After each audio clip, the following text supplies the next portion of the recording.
Good morning, guys. I am Mama Bear to Many. I am a mother to 14 children. I have 12 children still at home, and over the years I have learned how to become a good steward of our resources and to start a food storage and just to shop less so I'm not spending as much money. And it's really overwhelming sometimes when you're starting to figure out just where do I start? How do I start food storage? How do I start preparing my household and my family for either hard times or just like us?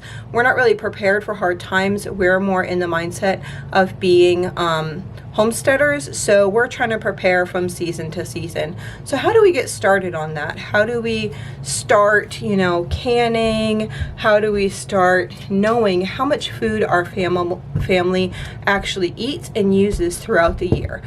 So we are going to go upstairs. I'm just going to show you a little bit around here. I have some food storage here that I have in my basement. It's really dark. It's not one of those really fancy food storage areas that other women have in, in their behind them or whatever. It looks great that they have, food storage or whatever behind them. I don't. We have a smaller house for our family size, and we enjoy having the smaller house because we like to have that one-on-one contact with our children. We don't want kids to be like way on the other side of the house and we're in here. We want to just gather together. So this is, I keep my food storage down here. We have quite a bit of food storage. I like to try to can up what we have from one season to the next season of growing. So some things are really low that I have, and some things are a little bit higher stock that I have because some of this stuff won't be ready till the end of the season. So we have quite a bit of stuff down here. I can quite a bit throughout the year, but you have to remember we also are using quite a bit. We don't just have one quart of green beans at each meal. We would be having 3 quarts per meal. So stuff goes really fast at our house and in our household. So you have to take all these things into consideration when you're thinking about food storage. So this is my canned storage. This is where I keep all my home canned goods. I have fruits and fruits over to my left, and then I have pickled stuff on a separate shelf, and then I have all my vegetables kind of along this side here, and then behind me I have my meats. So I can a lot of different things. I do not like to have my freezers full for the summertime because I don't want to be having the cost of running 3 freezers. So I will can up whatever meat I have left over, and that will go on the back shelves, and we use a lot of canned meat throughout the summertime when it's warm and we don't have it in the freezer. So we're going to go upstairs and take a look at some of that stuff. So I'm not going to do anything special here. My house and my garage is a mess because it's a garage. My basement's a mess because it's a garage. It's a basement. So we are in here. You want to go through? I'm just moving over so some people can come through. In here, we bought this years ago. We do not use canned goods as much as we used to before I started canning, but we do use some. So I just kind of try to keep this full so we have it as backup in case we run out of other things like tomato paste. A lot of times I'll use tomato powder instead of tomato paste. Yeah, there's a lot of different things to go with that. I do keep some dry beans. So over here, I have a lot of storage stuff. So that's all kids' toys. I have storage of appliances on the second shelf. Then on the bottom shelf here, I have a bunch of beans. So each of those bins has a bin behind it of beans. And then in this mess here, that's supposed to be underneath the shelves, it is not underneath the shelves, we have dry fruit and nuts. So somebody had blessed us also with these lovely cabinets. So like all the extra pasta is in there. In my house, I can only hold a couple things. So like if you think of a regular shelf, And say you have like things lined up in a regular shelf and you can fit like 4 boxes of pasta, for instance, in your shelf. Well, 4 boxes of pasta is like not even 2 meals for us. We eat 3 things of pasta at each meal. So we keep all of our extras out here. So there's like baked goods and stuff in there. So we also have 3 freezers that are fairly full. A lot of those are the freezer meals that we have. Let's see. In there. It's not very organized right at this moment. So we have all that stuff here. And what I just want to go over, I'll show you this right here. So this is our like condiments and everything. See all those ketchups? So we are a big ketchup family. Lots of the kids will eat lots of things with ketchup on it, like eggs or whatever with ketchup on it. So how do we start this whole thing? How do we start getting more than just what we're going to need for a month or even a week? It's kind of hard because I've been doing it for so long, but I've had quite a few people ask me how I got started doing this. And really it was that the desire was in my heart. Originally, we live 30 minutes to the closest grocery store. Our big city store is actually 2 hours away. So years ago, we used to go to the big city 3 times a year for different doctors that needed to be there. And so I would plan huge trips for those 3 times a year that we were going to the big city for the big city areas. And then I would plan for my fridge and freezers to shop once a month. I would not go in between. I would just shop once a month, and that was that. Now is a little different season in my life. We need to go to town for pig food anyway, so I go to town actually a few times a week to pick up pig food, but it actually saves us money doing that.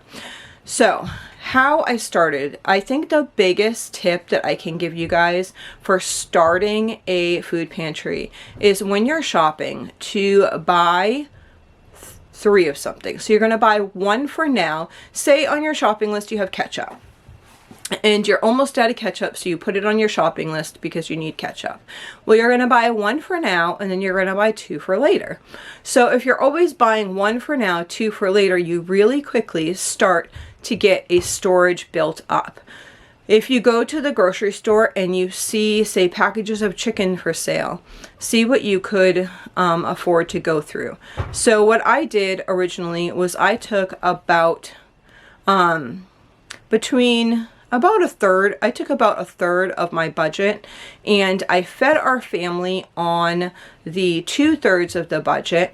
And that meant that I had to, in order to make room for that, that meant that I had to have some vegetarian meals. That meant that I had to eat a little bit differently in order to have that extra third to be able to use for a stock up budget for a while. So that's what I did. 2/3 of my budget would go to having the food that we were going to have for that month, and then 1/3 would be going toward stock up stuff. So if something was on sale, then I would just stock up on it. Another thing that would happen after a while is I realized that meat was an issue. So what I did was, we were not growing our own meat as of yet, and I went and I spoke to somebody and I started buying a whole pig and a whole cow. And so then the next year I ended up buying 2 whole cows and 2 whole pigs. And I did that with my tax return. We would just go and we'd buy those things. And then we went from there to growing our own things. But we were buying like whole animals and learning to use the whole animal. And that really helped our budget. I mean, if you buy a whole animal, sometimes you can get something really good for a really good price that you normally might not be able to get because it's just not available, or it's more expensive in the store. If you can get grass-fed beef for $4 or $5 a pound versus if you could get grass-fed beef at it really depends. Like, so if we get steaks here that was grass-fed steaks, it'd be $17.99 a pound, where you could buy a whole cow for say $5 a pound. So you'd really be saving a lot of money. So that's what I just did. So I started buying cows and pigs and whatever whole animals, and then we started growing them eventually. But for now, to get started, you really just need to take and purchase 1 for now and 2 for later, and dedicate a portion of your budget to stocking up. And then if you see things, look on the clearance racks, look on the discounted meat, all those types of things. If it's discounted meat, throw it in your freezer. It will be fine. And if it has a little yellow sticker on it, it will be fine. Throw it in your freezer. You'll be good. Excuse me. So make sure that you're doing those things. Another thing is buying in bulk.